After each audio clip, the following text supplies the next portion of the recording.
dan selamat pagi semua. Walaupun kita masih tidak dapat berkumpul dan melakukan kebaktian secara face to face, tapi ini bukan menghalang kita untuk menyembah Tuhan. Amin semua. Oke, sebelum kita memulakan kebaktian kita pada pagi ini, saya akan bawa kita dalam doa. Oke, mari kita sama-sama berdoa. Haleluya Tuhan Yesus, Bapa kami syurga Tuhan Yesus, walaupun kami masih tidak dapat Tuhan Yesus bersama-sama berkumpul di gereja ini Tuhan Yesus, tetapi Tuhan Yesus kami tetap ada di dalam hati Engkau Tuhan Yesus, dimanapun kami berada Tuhan Yesus, maupun kami yang berada di gereja ini Tuhan Yesus dan yang ada di rumah Tuhan Yesus, Engkau tetap bersama kami. Haleluya Tuhan Yesus, Engkau sertai kami Tuhan Yesus daripada awal hingga akhir kebaktian kami pada pagi ini. Haleluya, dalam nama Tuhan Yesus kami sudah berdoa. Amin. Oke, mari kita naikkan pujian ini, gerakkanlah.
Yesus senantiasa bersama kita. Haleluya. Mari kita bersemangat untuk Tuhan.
memuji dan memuliakan Engkau.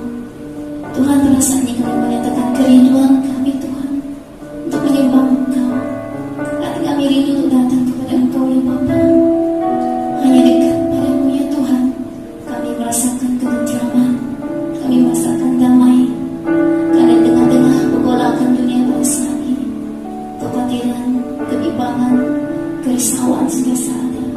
Tapi kami percaya Engkau yang memegang kehidupan kami, Engkau yang menopang kehidupan kami, Engkaulah kekuatan kami ya Bapa. Haleluya Yesus.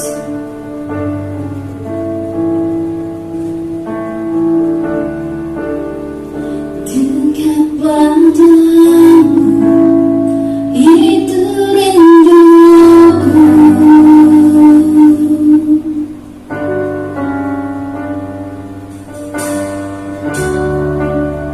Setiap kataku kau pun menunggu.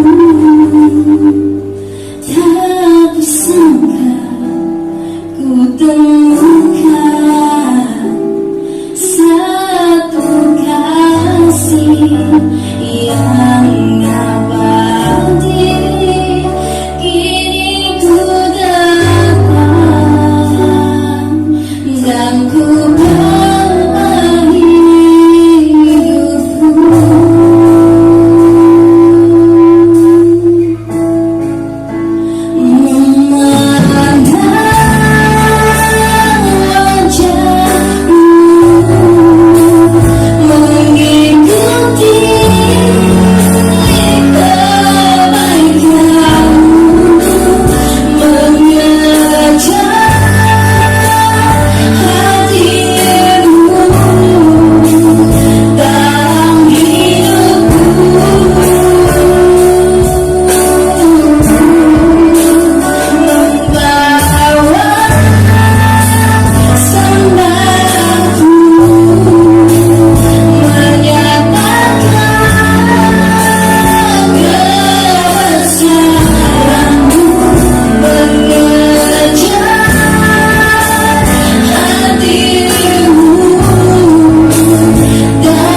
rindu akan jemaat-Mu Tuhan. Sungguh pada saat ini kami rindu untuk mendekat kepada-Mu ya Bapa. Walau pada saat ini Tuhan kami rindu untuk berjemaat, rindu untuk sama-sama berkumpul bersama dengan saudara seiman kami. Tapi saat ini masa ini yang Kau berikan bagi kami bersyukur Tuhan. Karena pada saat ini kami masih berkesempatan untuk datang, membuka hati kami, untuk Kau hadir, untuk Kau masuk dalam hati kami ya Tuhan. Tuhan, inilah hidup kami yang kami mau persembahkan bagi Engkau ya Tuhan. Dan biar pada saat ini kami hanya melihat kepada Engkau ya Tuhan, mengejar hadir-Mu di dalam kehidupan kami ya Bapa. Ampuni kami sekiranya selama ini Tuhan kami lalai, kami menjauh daripada Engkau. Tapi pada saat ini kami dengan iman kami mau menyatakan Engkau Allah yang begitu mengasihi kami. Kami mau dekat dengan Engkau ya Tuhan. Kami mau datang kepada Engkau ya Tuhan. Kami mau merendahkan diri kami di hadapan-Mu ya Tuhan.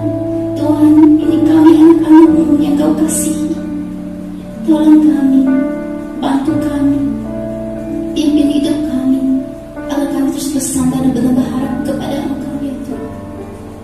Ya Tuhan Yesus, bila pada saat ini kita menyatakan baik-baik lagu ini sebagai doa kita.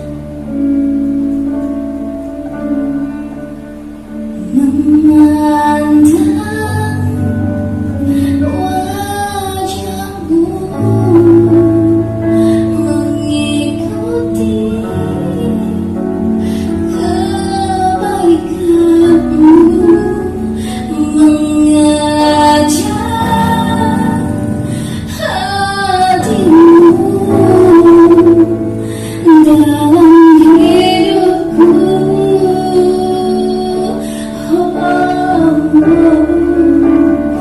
Membawa sembahku,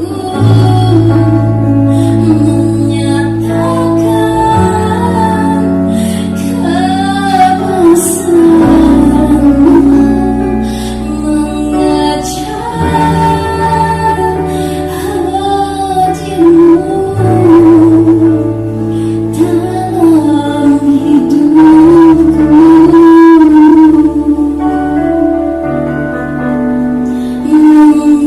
Mengejar hadir-Mu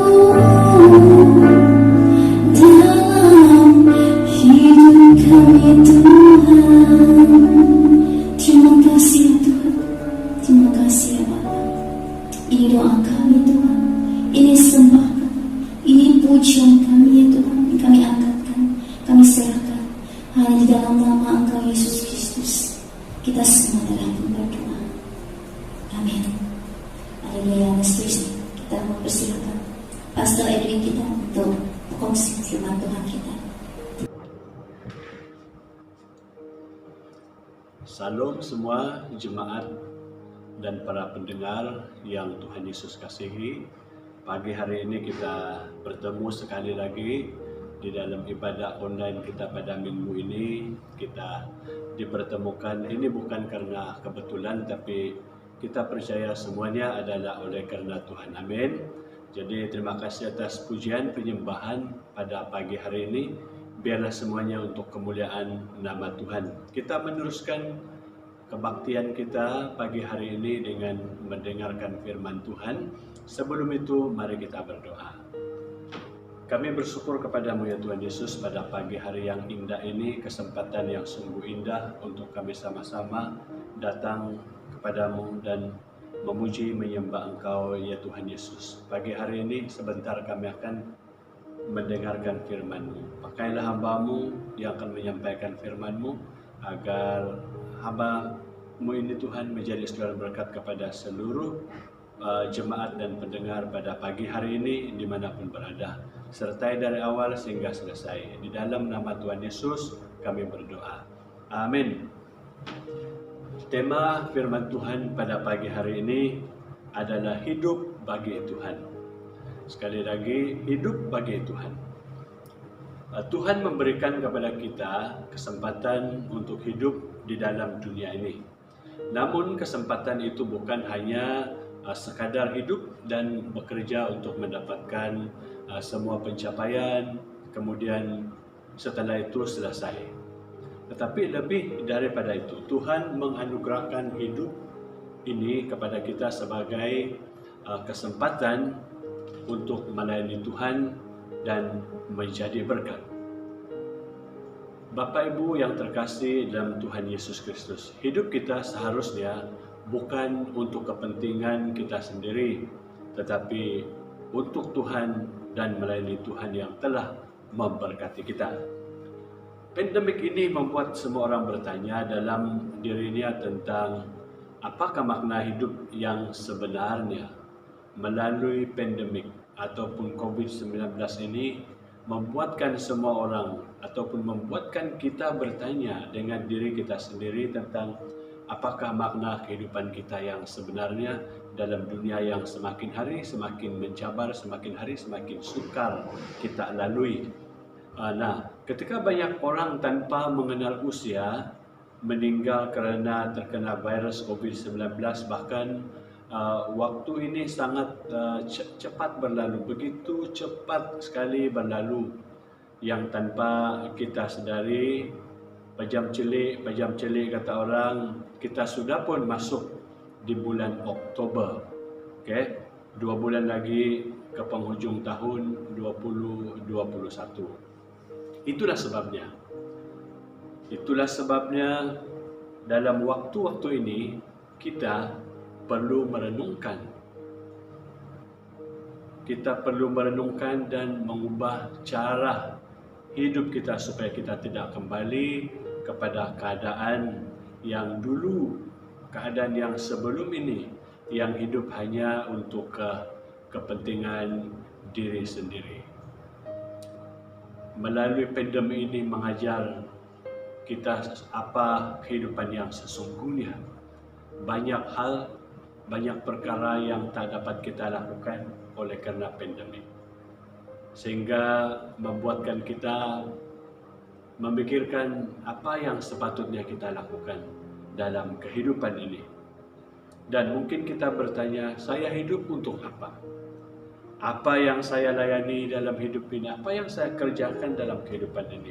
Apakah saya sedang melakukan dan mengerjakan urusan kerajaan surga, ataupun melakukan dan mengerjakan urusan hanya kerajaan dunia yang gelap ini, yang sudah jatuh ke dalam dosa? Ini pertanyaan mungkin timbul di dalam hati kita.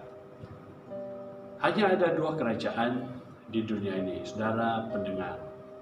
Ada 2 kerajaan, dan 2 kerajaan ini sama-sama memerintah. Itulah kerajaan Bapa Surgawi dan kerajaan dunia ini. Itu sebabnya pertanyaan untuk kita pada pagi hari ini, apakah kita hidup di bawah hukum kerajaan surga atau kerajaan dunia ini? Mari kita pikirkan dan renungkan bersama. Di dalam Matius 22 ayat 37 sampai 40, dia berkata demikian. Matius 22 ayat 37 sampai 40. Hukum yang pertama dan terutama yang seharusnya menjadi priority adalah fokus. Urusan dan kepentingan dari seluruh hidup kita adalah kasihilah Tuhan Allahmu dengan segenap hatimu dan dengan segenap jiwamu dan dengan segenap akal budimu. Dalam Ulangan 6 ayat 5 ditulis segenap kekuatan. Nah, jika hal ini kita kerjakan dengan kesungguhan hati, saudara yang dikasihi Tuhan, dalam menjalani semua aspek kehidupan kita, maka hidup kita dunia ini tidak akan pernah sia-sia. Hukum yang kedua, yang sama dengan hukum yang pertama, adalah kasihilah sesamamu manusia seperti dirimu sendiri. Seringkali orang yang hanya selalu orang hanya fokus kepada yang kedua. Biasanya manusia, biasanya kita hanya fokus kepada hal yang kedua dan beranggapan bahwa jika kita sudah mengasihi sesama, mengasihi saudara kita, maka hal itu sudah secara otomatis melakukan hukum yang pertama dan terutama, padahal sebenarnya tidak. Sebenarnya tidak. Kebenarannya adalah hanya dapat mengasihi sesama apabila kita lebih dahulu mengasihi siapa? Mengasihi Tuhan. Perhatikan hal ini. Banyak orang bersosial dan berbagi, tapi apa gunanya semua itu? Banyak orang membuat kerja kebajikan, menolong, membantu orang yang dalam kekurangan. Tetapi apa guna semuanya itu jika pada akhirnya jiwa kita tidak selamat? Jadi hukum yang kedua tidak terlepas daripada yang pertama, yaitu mengasihi Tuhan Allah kita dengan segenap hati kita. Itu yang pertama. Jangan abaikan ini. Kita beribadah dan melayani Tuhan bukan hanya dalam waktu-waktu tertentu sebagai kegiatan gereja saja. Hanya waktu bila ada ibadah, ada KKR, ada aktiviti perayaan di gereja, baru kita melayani Tuhan, baru kita kelihatan aktif, baru kita kelihatan bersemangat. Tetapi beribadah dan melayani Tuhan adalah seluruh kehidupan kita. Di mana saja kita berada, yang kita lakukan karena kita mengasihi siapa? Mengasihi Tuhan. Itu sebabnya hidup bagi Tuhan itu perlu, hidup bagi Tuhan itu sangat penting. Mengasihi Tuhan itulah yang pertama. Jangan abaikan ini. Nah, kita akan lihat dasar hidup kita ada kalau kita berada dalam Kristus. Saudara yang dikasihi Tuhan, dasar hidup kita ada kalau kita berada dalam Kristus. 1 Korintus 3 ayat 10 sampai 11 dan juga 16. Apa yang kita bangun dalam hidup kita? Kalau kita baca bagian ini, sebelum kita membangun kehidupan kita memerlukan dasar yang kuat. Sangat perlu dasar yang kuat, sangat perlu. Dan tidak ada dasar yang lain selain Yesus Kristus. Allah Bapa sendirilah yang meletakkan Tuhan Yesus sebagai dasar dari semua kehidupan yang akan kita bangun. Artinya, apapun yang manusia bangun di luar dari Kristus, apapun yang manusia buat di luar Kristus, sebagai dasar, semuanya itu tidak valid menurut kerajaan surga. Di luar Kristus, semua itu hanya kesia-siaan. Perhatikan, di luar Kristus semua itu sia-sia. Maka itu saudara pendengar yang dikasihi Tuhan, itu sebabnya dikatakan dasar kehidupan kita harus betul. Dasar hidup kita haruslah di dalam Kristus. Apa gunanya kita memperoleh semuanya, namun kita ditolak oleh Bapa? Hidup atau tubuh kita adalah bait Roh Kudus. Hidup dan tubuh kita adalah bait Roh Kudus. Sejak semula manusia itu dibentuk oleh Tuhan. Sejak semula manusia itu dibentuk oleh Tuhan dan dari debu tanah. Dari debu tanah dan dihembuskan nafas hidup. Kemudian dihembuskan nafas hidup. Demikianlah manusia menjadi makhluk yang hidup. Kejadian pasal yang kedua ayat yang ke-7.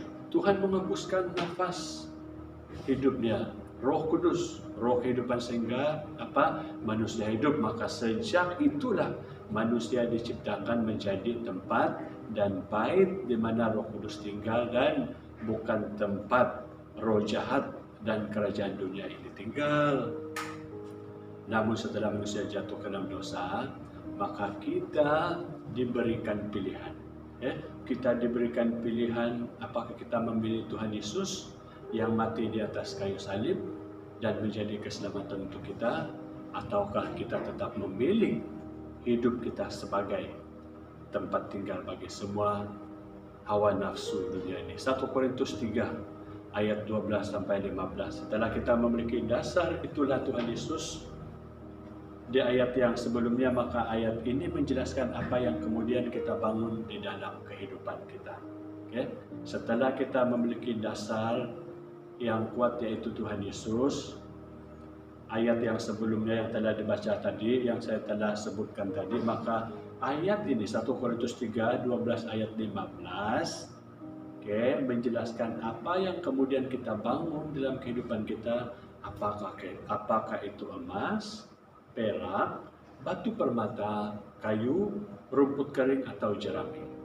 Semuanya itu kelak katanya akan diuji dengan api pada hari Tuhan. Perhatikan ini. Dan apabila kita diuji dan akhirnya habis terbakar menjadi debu, maka semua yang kita bangun itu hanya sia-sia. Di mana kita bangun dasar hidup kita? Apakah kita sungguh meletakkan dasar hidup kita di dalam Tuhan ataupun sebaliknya? Oleh sebab itu, jika kita sudah di dalam Kristus, maka selama kita masih diberikan kesempatan di bumi ini, kita harus hidup sungguh-sungguh untuk mengerjakan apa yang bernilai kekal. Karena apa yang kita kerjakan di bumi ini, saudara, akan menentukan hidup kita di dalam kekekalan. Apakah kita berada di surga dan apakah kita mendapat upah dari semua hal yang kita kerjakan di bumi ini. Tuhan Yesus menjadi teladan bagi saya dan Anda semua bahwa selama hidupnya di bumi ini, Tuhan Yesus menyelesaikan segala sesuatu yang Bapa kehendaki untuk dia lakukan. Jadi pertanyaannya, sudahkah kita sepenuhnya memberikan hidup kita untuk Tuhan dan melayani Tuhan? Kita jawab dalam hati kita sendiri, masing-masing dalam pribadi kita. Kemudian 1 Korintus 3 ayat 18 sampai 21 dan ayat 23. Alkitab menegaskan bahwa kita menipu diri kita sendiri jika kita menyangka bahwa kita mempunyai semuanya, bahkan memiliki hikmat yang hanya menurut ukuran dunia ini, karena hikmat dunia ini adalah kebodohan bagi Tuhan. Itu sebabnya jangan seorang menipu dirinya sendiri dengan melakukan segala sesuatu berdasarkan keinginannya. Jangan menipu diri sendiri. Sebaliknya, kita haruslah menyadari bahwa hidup kita adalah milik Tuhan, milik Kristus, dan Kristus adalah milik kita, milik Allah. Kristus adalah milik Allah. Artinya, selama kita di bumi ini, kita tidak akan berjalan dan menentukan kehidupan kita sendiri. Selama kita berpijak di bumi ini, dalam arti kata, kita tidak akan berjalan dan menentukan hidup kita sendiri, tetapi Tuhan yang menyertai dan menentukan masa depan kita. Betul? Apakah kita sudah sungguh-sungguh berdasarkan hidup dalam Kristus? Pertanyaan untuk kita. Apakah Anda sungguh-sungguh mendasarkan hidup kita di dalam Kristus ataupun sebaliknya?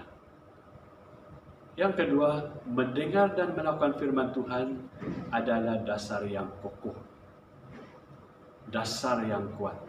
Mendengar dan melakukan firman Tuhan adalah dasar yang kuat. Lukas 6 ayat 46 dan 40 sampai 49.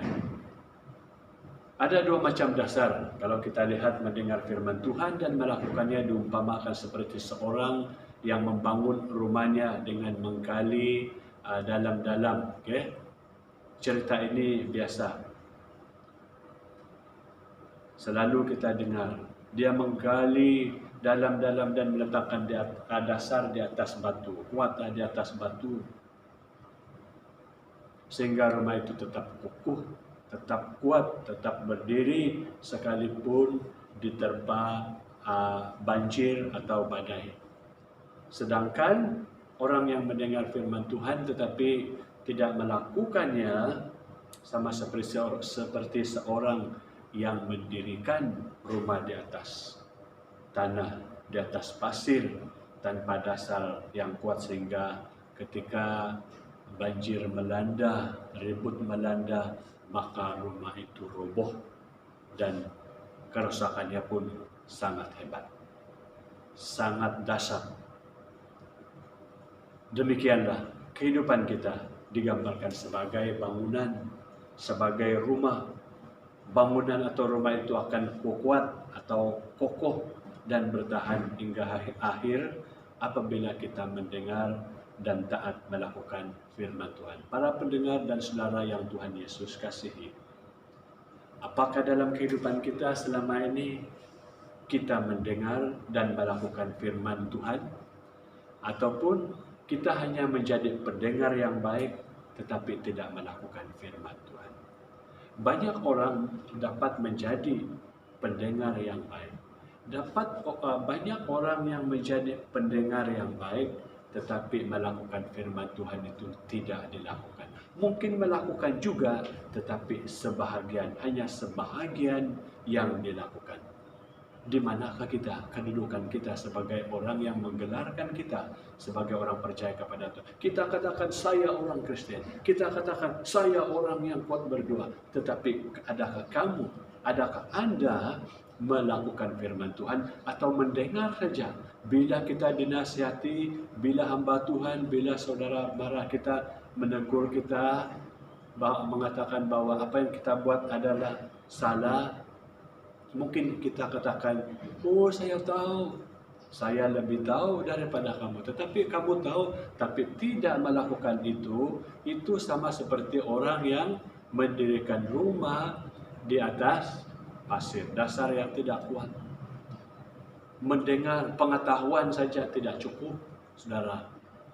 Jemaat, para pendengar, pengetahuan yang baik tentang firman Tuhan saja tidak cukup kalau kita tidak melakukannya. Lakukan firman Tuhan, dengar dan lakukan firman Tuhan, itu baru betul.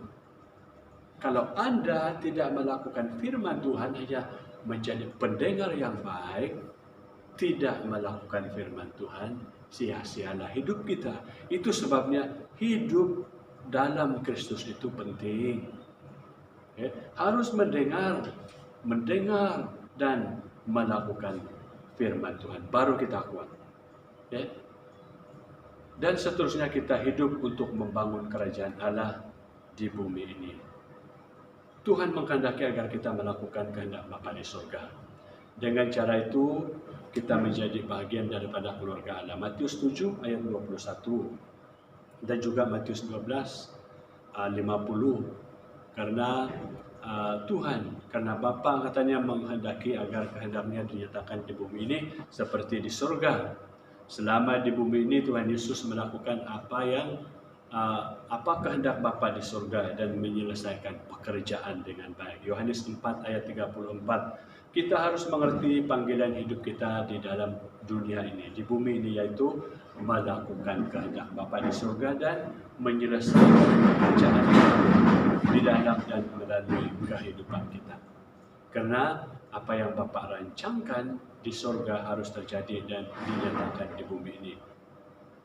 Jadi kita harus membangun hidup kita, hidup kita untuk membangun kerajaan Allah di bumi ini. Yohanes 8:44. Iblis menjadi bapa kita kalau kita ingin melakukan keinginannya. Wow. Bukan Tuhan, iblis. Iblis menjadi bapa kita kalau kita tidak melakukan, kalau kita melakukan keinginannya si iblis. Betul kan? Walaupun kita mati-mati mengaku, saya tidak mau ikut iblis, saya bukan di pihak iblis. Tetapi kalau perbuatan kita lebih cenderung kepada hal-hal yang menjadi batu sandungan kepada orang lain, menjadi kepahitan kepada orang lain, tidak mengasihi sesama kita, tidak mengasihi Tuhan, maka yang menjadi bapa kita adalah iblis. Walaupun kita tidak mau mengaku, walaupun kita katakan iblis itu musuh kita, wow, kan? Semangat iblis itu musuh kita. Tetapi kenyataannya dalam hidup kita, perbuatan kita, tindakan kita lebih cenderung kepada hal-hal yang dilakukan oleh siapa? Iblis. Menipu, berbohong, sakit hati, dendam, munafik, dan banyak perkara yang kita lakukan yang bukan yang Tuhan inginkan. Nah, perhatikan baik-baik, saudara pendengar yang dikasihi Tuhan. Iblis berkata-kata dan melakukan sesuatu dari kehendaknya sendiri, itulah dusta dan bukan kebenaran. Itulah sebabnya orang yang hanya mengikuti keinginan sendiri, nah perhatikanlah, orang yang hanya mengikuti keinginan sendiri tanpa disadari, tunduk kepada siapa? Iblis dan segala keinginannya. Wow. Sadarakah kita akan hal ini? Kita harus melawan segala tipu muslihat iblis. Kehendak, keinginan siapa yang kita layani dan lakukan, saudara yang dikasihi Tuhan. Kehendak siapakah yang kita lakukan? Apakah kita melayani dusta? Ataupun dalam arti kata lain, segala keinginan dunia atau kebenaran, kehendak Bapa. Apapun yang kita lakukan, lakukanlah semua itu untuk kemuliaan Tuhan. Sebab Tuhan pemilik hidup kita. 1 Petrus 2 ayat yang kelima. Kita dipergunakan sebagai batu hidup untuk pembangunan rumah rohani, untuk mempersiapkan persembahan rohani di dalam Tuhan Yesus. Bangunlah kehidupan kita untuk urusan kerajaan Allah. Karena kita akan menerima upah, kita adalah kawan sekerja Allah. Kita adalah kawan sekerja Allah. Dan seterusnya, Tuhanlah pemilik hidup kita. 1 Petrus 2 ayat yang kelima. Tuhan pemilik kehidupan kita. 1 Petrus, Tuhan pemilik kehidupan kita. Seperti mana yang saya katakan tadi, saya kembali kepada apa yang saya sebut tadi. Tuhan pemilik hidup Anda, Tuhan pemilik hidup kita. Kita dipergunakan sebagai batu hidup. Betul, kita dipergunakan sebagai batu hidup untuk pembangunan rumah rohani, untuk mempersiapkan persembahan rohani di dalam Tuhan Yesus. Maka dengan itu, bangunlah hidup kita untuk urusan kerajaan Allah. Bangunlah hidup kita untuk urusan kerajaan Allah. Sebab kita hidup untuk melayani Tuhan. Kita hidup untuk melayani Tuhan. Pengkhotbah 12 ayat 7 dan 8, 13 dan 14. Kita boleh baca masing-masing. Segala sesuatu akan diuji oleh Tuhan. Debu akan kembali menjadi tanah. Debu akan kembali menjadi tanah, roh kembali kepada Allah. Segala sesuatu dibangun tanpa Tuhan hanyalah kesia-siaan. Segala sesuatu yang kita buat di luar Tuhan, dibangunkan di luar Tuhan, semua itu sia-sia. Menjadi sia-sia usaha menjaring angin, kata pengkhotbah. Itu sebabnya takutlah kepada Allah dan berpeganglah kepada perintah-perintahnya. Karena segala sesuatu akan diadili di hadapan Tuhan suatu hari nanti. Selama ada kesempatan di bumi ini, para pendengar yang dikasihi Tuhan, jangan sia-siakan kehidupan kita. Jangan sia-siakan hidupmu. Sebaliknya, kita harus hidup untuk Tuhan dan melayani Tuhan, supaya pada akhirnya kita menerima upah dan mengalami kemuliaan Tuhan. Oleh sebab itu, Bapak Ibu Saudara pendengar yang terkasih, marilah kita hidup bagi Tuhan. Marilah kita hidup bagi Tuhan selagi ada kesempatan yang telah diberikan Tuhan untuk kita. Hiduplah menurut perintah Tuhan dan dasarilah hidup kita di dalam Tuhan. Sebab di luar Tuhan, hidup yang dibangunkan di luar Tuhan akhirnya menuju kebinasaan dan akhirnya menjadi kesia-siaan, sebab pada suatu hari semuanya akan diuji dengan api. Jadi Tuhan memberkati. Mari kita berdoa. Terima kasih ya Tuhan Yesus atas sabda-Mu pada pagi hari ini. Biarlah firman Tuhan yang telah kami dengar bersama pagi hari ini mendorong dan menguatkan setiap pribadi kami. Terima kasih oleh karena Tuhan telah menyertai hamba-Mu dari awal sehingga selesai. Dan biarlah firman Tuhan yang telah disampaikan akan bertumbuh dalam setiap hati jemaat Tuhan yang telah mendengar firman-Mu pada pagi hari ini ya Tuhan Yesus. Berkatilah setiap kami supaya tak satu pun terlewat daripada berkat-berkat-Mu Tuhan. Terpujilah nama-Mu. Inilah doa kami hanya dalam nama Tuhan Yesus Kristus, Tuhan yang menjadi juru selamat kami. Kami semua sudah berdoa. Amin.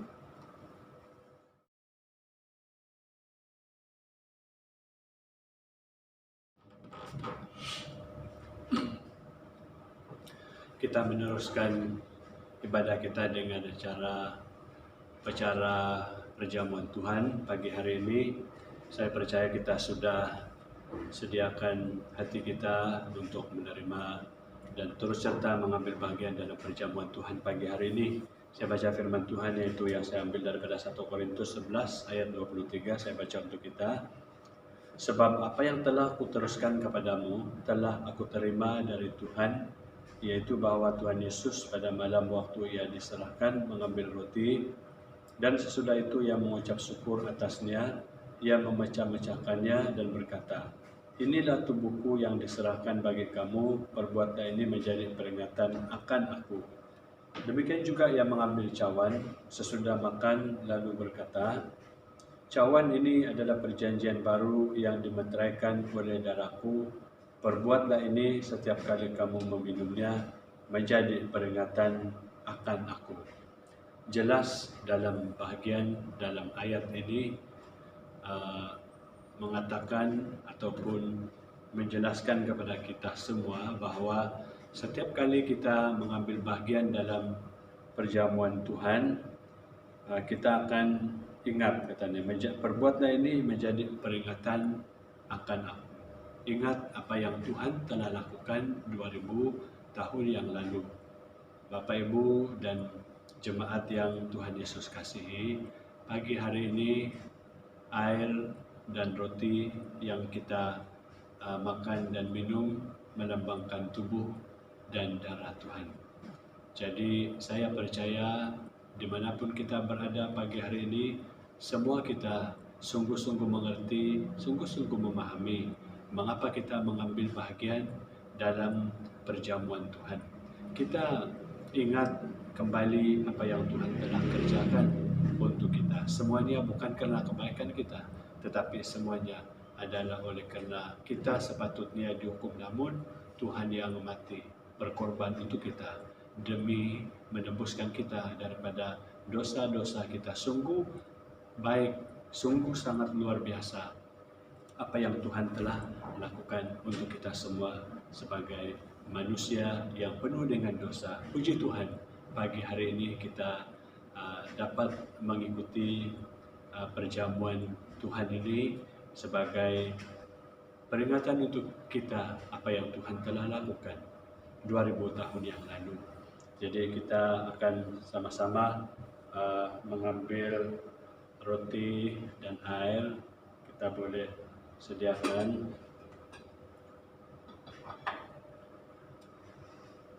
Dan untuk pengetahuan kita bersama, orang yang layak mengambil bahagian dalam perjamuan Tuhan adalah mereka yang sudah dibaptis. Sudah dibaptis, jelas. Kalau kita sudah dibaptis, kalau Anda sudah dibaptis, dipersilakan untuk mengambil bahagian dalam perjamuan Tuhan pagi hari ini. Kita sama-sama mengambil roti dan semua kita berdiri di tempat kita masing-masing.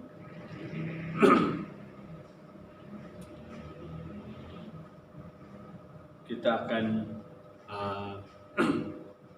mengambil dan memegang roti. Saya baca daripada ayat 26 daripada Injil Matius.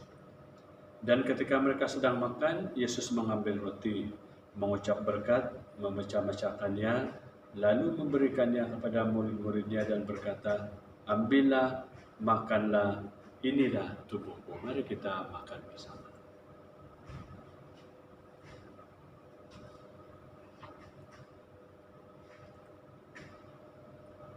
Dan kita ambil cawan air dan saya baca ayat seterusnya. Sesudah itu ia mengambil cawan, mengucap syukur, lalu memberikannya kepada mereka dan berkata, minumlah kamu semua dari cawan ini, sebab inilah darahku, darah perjanjian yang ditumpahkan bagi banyak orang untuk pengampunan dosa. Mari kita minum bersama.